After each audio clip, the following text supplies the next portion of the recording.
मिथिलांचल का एकमात्र TV channel Mithila much news अब यूट्यूब पर भी। आप यूट्यूब पर मिथिला मच न्यूज सब्सक्राइब कर न्यूज के लिए रहे अपडेट। इसके अलावा पोर्टल पर www.mithilamachnews.com पर भी दिन भर की खबरें ब्रेकिंग के साथ प्रेजेंट है।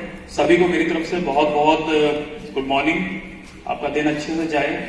उम्मीद करता हूं कि आज जो मैसेज हम लोग यहाँ देने की कोशिश कर रहे हैं, आप उसको सिर्फ अपने तक नहीं रखेंगे, कम से कम 10 लोगों को नीचे उसको आप पास करेंगे। आज घर पे जाने के बाद, अपने मोहल्ले में जाने के बाद, अपने रिश्तेदारों से जब बात करेंगे या दोस्तों के साथ जब आप शाम को घूमेंगे, यदि ये हो जाएगा तो मैं मानूंगा कि मेरा यहाँ आना सफल है और जो हम समाज को मैसेज देना चाहते हैं उसमें भी हम लोग सफल होंगे।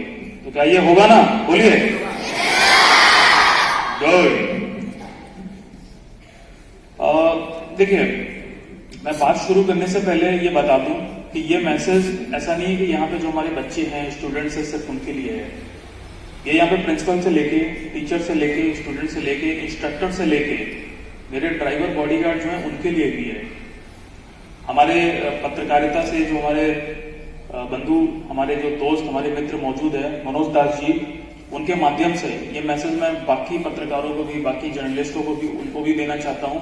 और इसके अलावा मैं सबसे पहले चीज चाहूंगा कि पीछे जो बसेस खड़ी हैं, जो हमारे बच्चों को ले जाती हैं, जिनकी जिम्मेदारी है सेफली उनको लाना ले जाना, उनके जो ड्राइवर हैं, कंडक्टर हैं, उनको भी बुला के पहले यहाँ खड़ा किया जाए। मुझे बड़ी खुशी है कि आज हमें ये मौका मिल गया। आज हमारा मकसद क्या है यहाँ आने का, मैं सबसे पहले इसको इंट्रोड्यूस करना चाहूंगा आपके सामने। आप लोग टेलीविजन पे देखते रहते होंगे कि कहीं पे आतंकवादी हमला हो गया, इतने लोग घायल हो गए, इतने लोगों की जान चली गई। हमारी सरकार, हम लोग बहुत कोशिश करते हैं कि आतंकवादी हमले ना हो, बहुत लोगों की जान माल की क्षति होती है। इसके अलावा आपने सुना होगा कि कैंसर से या फिर HIV एड्स से आए दिन इतने लोगों की मृत्यु हो जाती है, इतने लोग उससे रोग ग्रसित हो जाते हैं। तो ये सारी बहुत बड़ी बड़ी चीजें हैं जो हमारे लिए चिंता का विषय रहती हैं। लेकिन आपको मालूम है कि हमारे देश में single biggest cause of death क्या है? एक कारण है जिससे सबसे ज्यादा जाने जाती हैं। पूरे साल भर में भारत में अकेले 2 लाख लोगों की मृत्यु सिर्फ एक वजह से होती है। और हकीकत बताएं तो हम लोग का जो फोकस है या अवेयरनेस, उसको उतनी ज्यादा नहीं है जितनी होनी चाहिए। कोई बता सकता है वो क्या है? अरे very good, very good. I am glad कि ये अवेयरनेस और ये जो जनरल नॉलेज है ये है आप लोगों को। That's good. देखिए, awareness, not talking about air crash और या फिर जो पानी में जो घटनाएं होती हैं, I am just talking about road accident. Road accident से क्या होता है? देखिए, जिसकी जान जाती है वो तो दुखद होता ही है, उसके साथ में उसके परिवार के जो लोग होते हैं, जो उस पर डिपेंडेंट होते हैं, उनको भी बहुत पीड़ा झेलनी पड़ती है, बहुत आर्थिक क्षति झेलनी पड़ती है। इसके अलावा गाड़ियां तहस नहस हो जाती हैं, आर्थिक क्षति होती है। इसके अलावा देश का भी बहुत सारा GDP का लॉस होता है। मान लीजिए कोई डॉक्टर है, कोई इंजीनियर है, कोई बिल्डर है, यदि एक मान लीजिए 30-35 साल का है, वो अच्छा खासा पैसा कमाता है, टैक्स भरता है, यदि सडनली उसके रोड एक्सीडेंट में जान चली जाती है तो वो जो काम देश के लिए कर रहा था, जो अपना योगदान दे रहा था, वो टूट जाता है। वो चीज हमारे GDP से गायब हो जाती है। तो ये देश के लिए भी एक प्रकार का आर्थिक क्षति है। अब हम बात करते हैं कि भारत में इतने ज्यादा रोड एक्सीडेंट क्यों होते हैं, और आप लोग को भी अब ये बात समझनी चाहिए कि आप लोग को क्या है जो नहीं करना चाहिए। कोई मुझे बताएगा कि सबसे ज्यादा रोड एक्सीडेंट क्यों होते हैं, या आपके दिमाग में क्या कारण आते हैं उसके?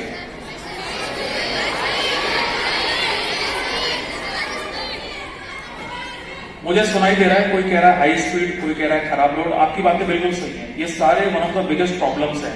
कुछ चीजें जो हम समराइज करना चाहेंगे, बताएंगे। देखिए, स्पेशली इंडिया में लोगों का एटीट्यूड क्या होता है कि हम सड़क पे गाड़ी लेके निकले हैं, कौन बचाएगा? भाग्य, लक। हम लोग लक पे बहुत बिलीव करते हैं। कोई आदमी जब गाड़ी लेके निकलता है और कोई उसको ये बोलता है, क्या ना,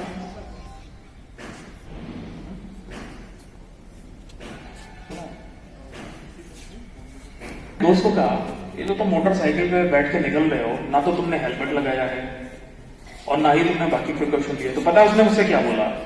कहता, अरे जब जो किस्मत में लिखा है वो होगा, अरे जब होना है होगा तब हो जाएगा, अरे जब तक भगवान साथ है तब तक कुछ नहीं हो सकता है। इस टाइप का हमारा एटीट्यूड है, और हम में से बहुत लोगों का ये एटीट्यूड है। एक बात बताइए, कोई इंसान मोटरसाइकिल पे 3-3 लोग बैठ के जा रहे हैं, किसी ने हेलमेट नहीं पहना है, सडनली मोटरसाइकिल स्किड हो जाती है, एक्सीडेंट हो जाता है, उसमें से किसी की जान चली जाती है, किसी का पैर चला जाता है, तो क्या आप ये कहेंगे इसकी किस्मत खराब थी, या इसकी किस्मत में एक्सीडेंट होना लिखा था, या ये भाग्य का विधि है? नहीं ना, ये एक्सीडेंट आराम से रोका जा सकता था।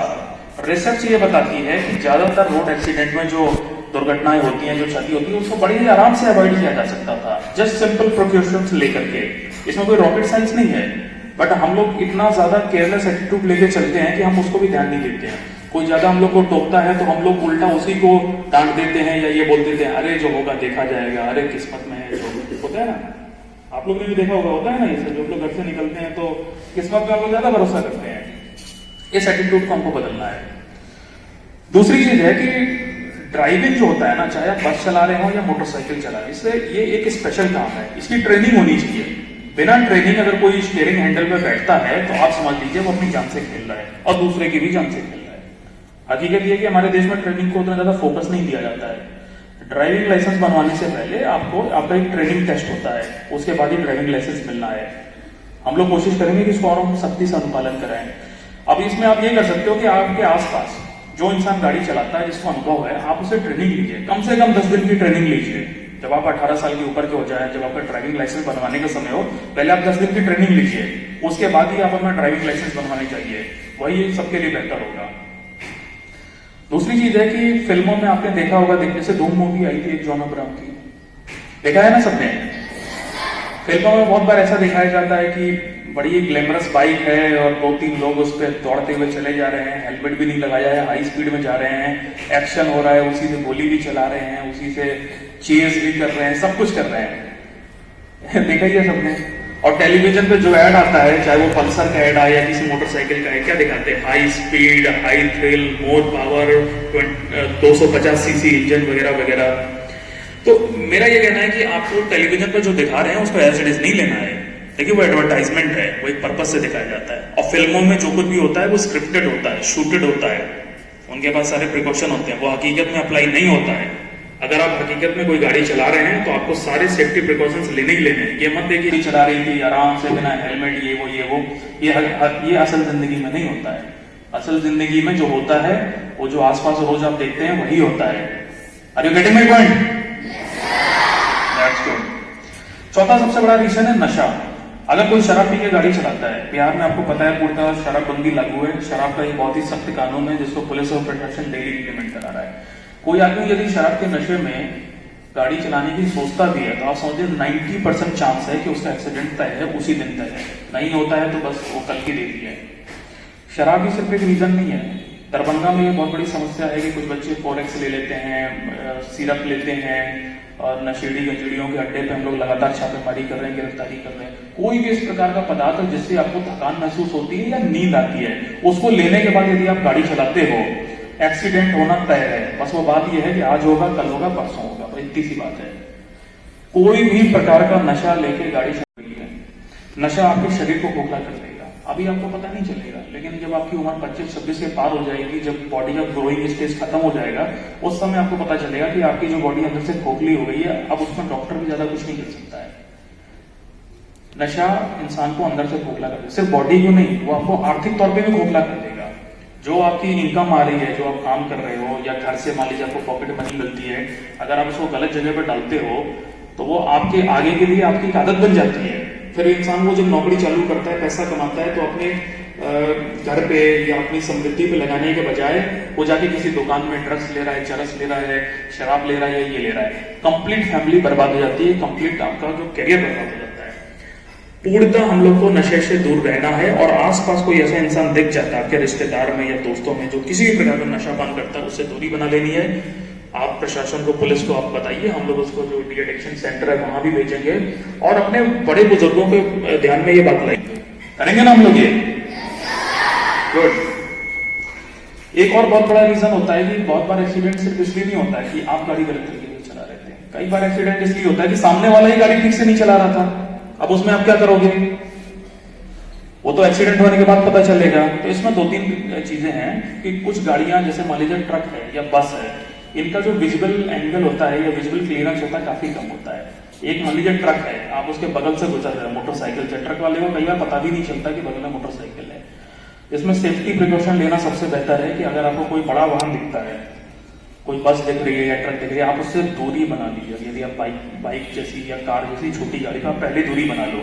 आपको पता होना चाहिए कि उसकी जरा सी गलती भारी आप पे पड़ेगी, क्योंकि वो वाहन बड़ा वाहन है। बड़े वाहन के बगल से गुजरने में बहुत खतरा होता है। कभी भी रात को आपको ट्रक या बस दिख जाए, आप उससे 100 मीटर दूरी हो जाइए, कोई दिक्कत नहीं। एक और बहुत बड़ा रीजन है कि हम लोग जल्दी में होते हैं। जब भी हम जल्दी में होते हैं तो इधर से मोड़ते हैं, उधर से मोड़ते हैं, सारे ट्रैफिक लॉ वायलेट करते हैं। उसमें क्या होता है कि आपको ट्रैफिक पुलिस पकड़ती है, चालान काटती है, आपका 2 से 3 घंटा खराब होता है। कितनी भी आप जल्दी में हैं, आप कभी तेज तरीके से गाड़ी या गलत तरीके से गाड़ी मत चलाइए। दुर्घटना नहीं होनी चाहिए। भले आप ऑफिस लेट पहुंच जाओ, कहीं लेट पहुंच जाओ, चलेगा, एक दिन में कुछ नहीं बिगड़ता है। आप अगले दिन उस गलती को सुधार सकते हो, लेकिन एक्सीडेंट नहीं होने देना है। Is it clear? एक और बहुत बड़ी चीज है कि रोड पे ब्लाइंड स्पॉट होता है। Does anyone know what is the blind spot? कोई एक बताए, हाथ खड़ा करके। नहीं ले रहे हैं, बताइए।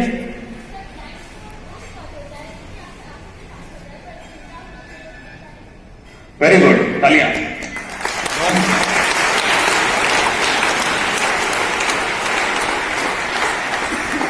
इसको मैं थोड़ा सा एलोबरेट करता हूं।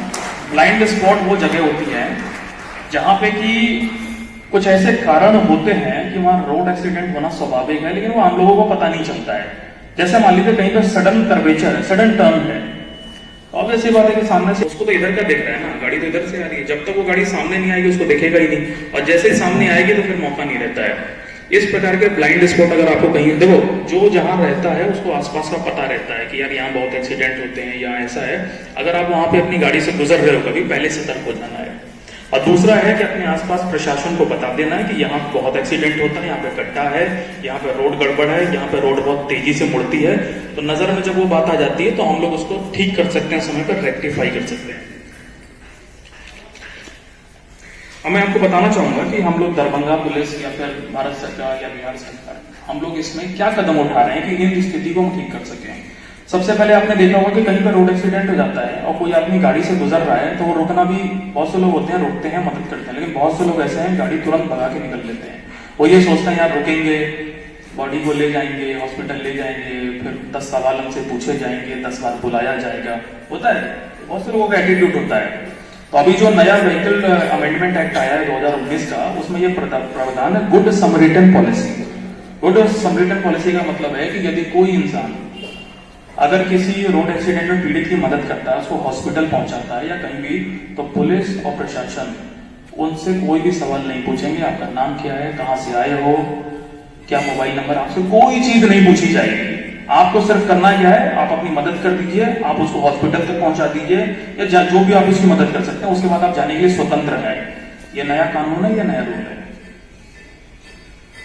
हाईवे पे जब भी आप जाते हो, लॉन्ग डिस्टेंस ट्रिप की प्लानिंग करते हो, तो सभी हाईवे पे आजकल नेशनल हाईवे पे फ्री टोल प्लाजा नंबर दिए गए हैं और वैसे फोन नंबर हैं जिनसे कि आप अगर आप फोन करके अदर आप लोग लेके यहाँ जाएंगे, केरल जाएंगे, बॉम्बे जाएंगे, घूमने जाते हो, आप अपने पेरेंट्स से इतना जरूर बोलो कि आप फला हाईवे पे जा रहे हो, तो वहां का जो टोल प्लाजा का जो टोल का नंबर है या जो नेशनल हाईवे का जो टोल फ्री नंबर है, आप उसको जरूर रखिए अपने मोबाइल में से। आप एक कॉल कर दीजिए, आपके पास मदद आ जाएगी। कई बार ये होता है कि रोड एक्सीडेंट होने पे ये छोटी सी चीज जान बचाने में बहुत मदद करती है। अगली चीज है कि केंद्र सरकार ने, आपको मालूम ही होगा कि अभी 2 महीने पहले नया मोटर व्हीकल एक्ट लागू किया है, उसमें अमेंडमेंट किए हैं।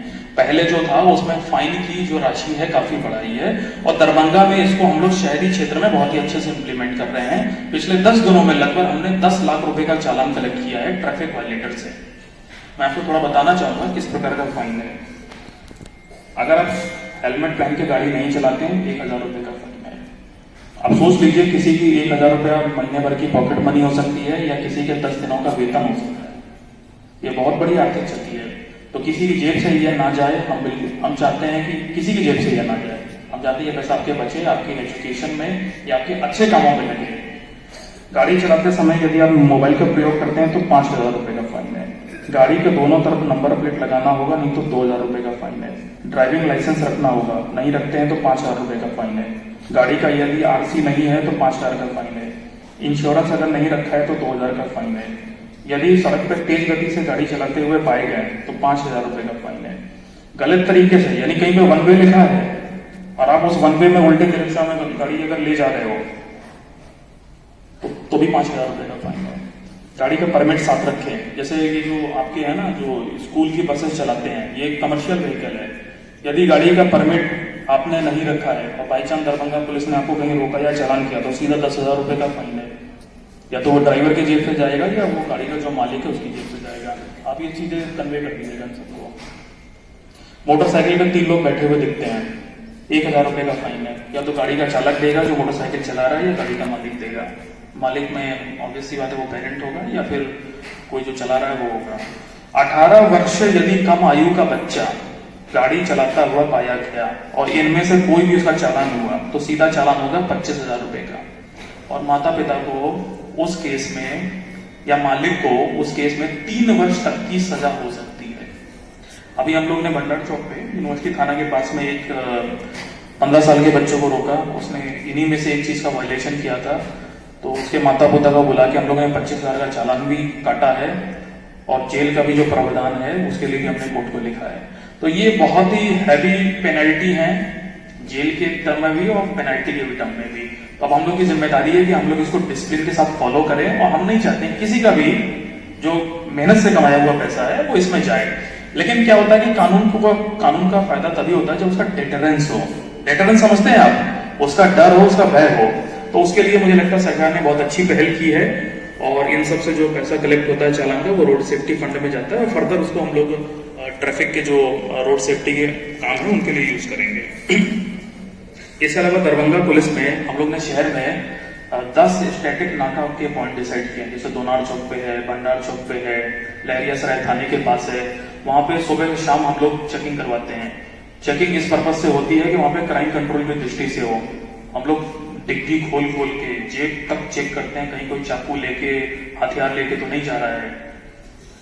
तो इससे हम लोग को काफी मदद मिल रही है ट्रैफिक के लॉस एनफोर्स करने में और क्राइम कंट्रोल को भी करने में। अभी जो चेंज छीनने के लिए अपराधी आते थे या डकैती डालने के लिए, लूट डालने के लिए, तो उनमें डर का माहौल पैदा होता है कि शहर में हर जगह वाहनों की चेकिंग हो रही है। इससे क्राइम कंट्रोल पर भी असर पड़ता है, लोगों में भी डिसिप्लिन भी आता है कि वो ट्रैफिक लॉस का पालन करेंगे।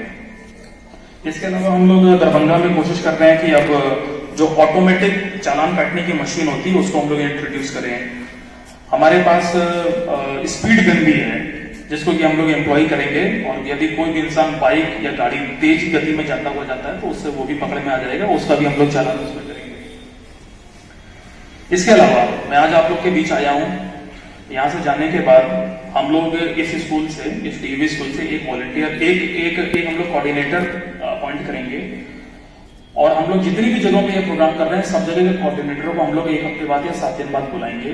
उनका एक वर्कशॉप करेंगे, एक डेमो करेंगे और उनसे हम कम से कम 50 लोगों का नाम मांगेंगे आपके स्कूल से जिन्होंने इस मैसेज को कम से कम 100 लोगों को पहुंचाया हो 10 दिनों के अंदर अपने घर में, दोस्तों में, और कोई भी ऐसी इनोवेटिव चीज की हो जो कि हम मैसेज देना चाहते हैं। तो उन लोग को हम दरभंगा पुलिस की तरफ से सर्टिफिकेट देंगे, प्रशस्ति पत्र देंगे और भी अनेकों हम लोग उसमें पुरस्कार देंगे।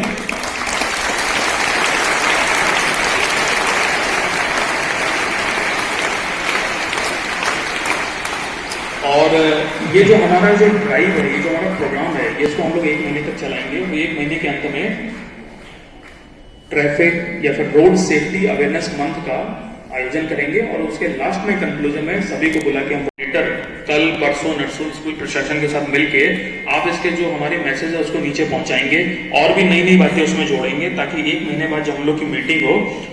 एक लास्ट बात मैं आपसे कहना चाहूंगा कि ये पैम्पलेट हमने तैयार किया है कलर, ये सभी बच्चों को आज मिल जाएगा शाम तक और स्कूल प्रशासन से हमने रिक्वेस्ट किया है कि इसकी 5-5 कॉपी बना के हर बच्चे के हाथ में दी जाए। आपको काम क्या करना है, 1 कॉपी आप अपने पास रखेंगे, 1 कॉपी आप अपने घर का जो दरवाजा है, मेन गेट है जहां से सब लोग आते हैं वहां पे इसको चिपका दीजिएगा। आपके घर में जो भी आएगा या फिर आपके घर में जो लोग रहते हैं, जैसे आपके पिताजी हैं, माताजी हैं, छोटे भाई बहन हैं, मैं चाहता हूँ सबके पास ये मैसेज पहुंचे और अपने आसपास मोहल्ले में जिनके साथ आप क्रिकेट खेलते हो या ट्यूशन जाते हो सबको 1-1 पेज बांटिए। जो भी इस पन्ने को पढ़ेगा कहीं ना कहीं ये चीज उसको काम करेगी, कहीं ना कहीं उसकी जान बच सकती है यदि उसमें से कुछ चीजों को भी फॉलो कर लेगा। मुझे याद है जब मैं क्लास 12th में था तो मैं उस समय आई थिंक कोटा में था, हम लोग IIT JEE की तैयारी कर रहे थे तो मुझे पता चला कि मेरा क्लास 12 का एक दोस्त था, बहुत ही करीबी दोस्त था, रोड एक्सीडेंट में उसकी मृत्यु हो गई थी। जब हमने और पता किया तो पता चला कि वो एक रेस्टोरेंट में गए थे, वहाँ पे कुछ पार्टी वार्टी करी, पैसे कम पड़ गए थे तो घर से जाके पैसे लाने थे। 3 लोग मोटरसाइकिल में बैठे और तेज गति से जा रहे थे। सामने एक ट्रक जा रहा था, उसमें रॉड जो होती है वो लदी हुई थी, उससे एक्सीडेंट हो गया। तो मुझे यही लगा कि ये कितना दुखद हुआ, कितना अच्छा ब्राइट करियर था उसका, just because of 1 or 2 mistakes, just because of जल्दीबाजी और just because of careless attitude. एक इतना अच्छा होनहार बच्चा, एक इतना अच्छा होनहार दोस्त, किसी का बेटा था, वो किसी का भाई था, और उसकी इतनी ही फिजूल तरीके से उसकी जान चली गई। हमें ये बिल्कुल नहीं होने देना है, ना अपने साथ ना अपने आसपास किसी के साथ। यदि हम ये कर लेते हैं तो आज ये यहाँ मेरे आने का मकसद सफल हो जाएगा। करेंगे ना आप लोग उसको? तो मेरा स्कूल प्रशासन से अनुरोध है कि माइक का वो भार ले और इस पैम्पलेट को बंटवाएं और शाम तक 5-5 कॉपियां सभी को दे दें, और अगले 2 से 3 दिन के अंदर हमारे जो मित्र हैं मनोज जी, इनको एक कोऑर्डिनेटर का नाम और डिटेल्स लिखवा दें। बाकी का हम लोग उनसे कोऑर्डिनेट करेंगे, और उम्मीद करता हूं कि महीने के एंड में आप में से 50 बच्चे जिन्होंने इस मैसेज को बहुत ही अच्छे से पहुंचाया होगा, उनको हम लोग बुला के पुरस्कृत करेंगे। जितने भी लोग हम लोग को योगदान देंगे, हम लोग सबको पुरस्कृत करेंगे आगे। धन्यवाद। Hello good.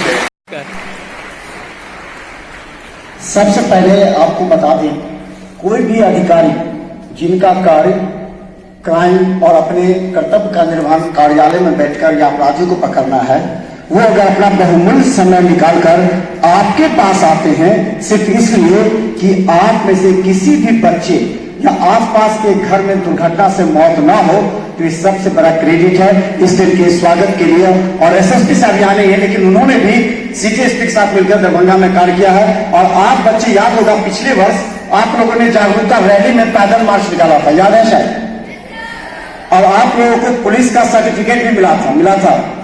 इसलिए बस स्वागत में ताली से स्वागत कर दीजिए एसएसपी और सिटी एसपी का, जिन्होंने बहुत बहुमूल्य समय निकाल कर आपके पास आए। 2 बातें हम कहेंगे, याद रखिए, जीवन में कोई काम सिर्फ अपने लिए करना महत्वपूर्ण मायने नहीं रखता, लेकिन अगर आपने 5 व्यक्तियों के लिए कर दिया, वो बहुत बड़ा मायने रखता है। और ऊपर वाले आपको आशीर्वाद देते हैं, आपको बुरे वक्त में दुर्घटना में बचाते हैं। आज सिटी एसपी ने आप लोगों के कंधों पर एक जिम्मेवारी दी है। ये जिम्मेवारी बहुत ही महत्वपूर्ण है कि किसी भी कीमत पर अगर आपके किसी दोस्त के या आपके स्कूल के किसी बच्चे का, अपने दोस्त का, भाई का कहीं कोई दुर्घटना होता है, या अगर यातायात नियम के पालन नहीं करता है, तो उसे आप बचाएं। और ऐसा करने पर आपका दायित्व भी पूरा होगा और आपको पुलिस के द्वारा सम्मानित भी किया जाएगा, जैसे पिछली बार किया गया था। हमें इस बात की खुशी है कि हम लोग आप लोगों में से बच्चे हर क्लास में, राहुल सर को कहेंगे कि एक कोऑर्डिनेटर जो टीचर हैं उनको हम लोगों के साथ जोड़े। और आप लोग इस कार्यक्रम का यूट्यूब पर मिथिला मंच न्यूज यूट्यूब में सर्च कर लीजिएगा, सब्सक्राइब कीजिएगा, और जो सिटी एसपी का जो स्टेटमेंट है उसको ज्यादा से ज्यादा तक शेयर कीजिएगा, ताकि आपके जैसे हजारों दूसरे स्कूल के बच्चे या दूसरे लोगों तक भी यह मैसेज पहुंच जाए। और हमें लगता है कि आज एक बहुत बड़ा काम होगा। आपको एक रिकॉर्ड बता दें, पिछले वर्ष तक दरभंगा डीएमसीएच में हम लोग का जो रिकॉर्ड था, उसमें प्रत्येक दिन औसतन 15 से 20 दुर्घटनाएं घटती थी। लेकिन जब आप लोगों ने रैली निकाली थी, उसके बाद 4 महीने तक का रिकॉर्ड था कि मात्र 5% दुर्घटना घटी है। ये आप लोग के क्रेडिट है। और एक बार फिर हम लोग उस कार्यक्रम को लेकर भूल गए थे, और आप लोग भी भूल गए थे। इसे भूलना नहीं है, इसीलिए सिटी एसपी साहब ने एक कोऑर्डिनेटर बनाया है आपके स्कूल से, और आपके क्लास के एक मॉनिटर को इसमें जोड़ा जाएगा, ताकि हम लोग हर वीक इसको फीडबैक लेते हुए कार्य करें। एक कार्यशाला आयोजित, जैसा सिटी एसपी ने भी कहा है कि एक कार्यशाला आयोजित होगी, जिसमें कोऑर्डिनेटर को बताया जाएगा और वो आप लोग को बताएगा। जो बच्चा कम से कम 5 से 10 लोगों को जागरूक करेगा, उसे अवार्ड दिया जाएगा, ताकि वो और जाके प्रोत्साहित करे। इसीलिए बहुत वक्त हो चुका है, आइए मिशन के साथ, ये दरभंगा आपका है, ये परिवार आपका है, जो मौत हो रही है वो किसी न किसी घर के आपके ही दोस्तों का है, आपके ही परिजन का है। ऐसे लोगों को बचाकर सामाजिक कार्य करें। और ये दायित्व सिर्फ पढ़ाई के अलावा, एक बात याद रखिएगा, पढ़ाई से आपका अंक अधिक आएगा, लेकिन किसी के जान बचाने से ऐसा कभी ऊपर वाले को मैंने देखा है कि वो जब बुरे वक्त में या दुर्घटना में होता है तो उसका जान बच जाता है। अभी मात्र 11 साल की एक बच्ची एक सप्ताह पहले नाका नंबर 6 पर दुर्घटनाग्रस्त हो गई थी, जो अपनी मां के साथ जा रही थी और एक टेम्पो वाला क्रश कर दिया। सिटी हॉस्पिटल में उसका इलाज चला, सर फट गया था, हड्डी टूट गई थी, पैर की, हाथ की, बुरी तरह जख्मी थी, लेकिन ऊपर वाले ने उसे बचा लिया। आज वो सही सलामत अपने घर वापस आ गई।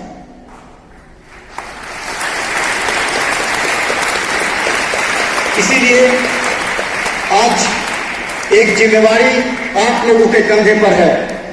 याद रखिए, दरभंगा में आपके आसपास क्षेत्र के जहां वो ये नियम पालन करे, हेलमेट पहने, सीट बेल्ट लगाए, इससे हम एक सामाजिक कार्य में भागीदारी निभा सकते हैं।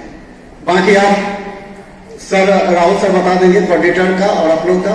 आइए मिलकर दरभंगा को और विकसित और सुरक्षित बनाएं। धन्यवाद।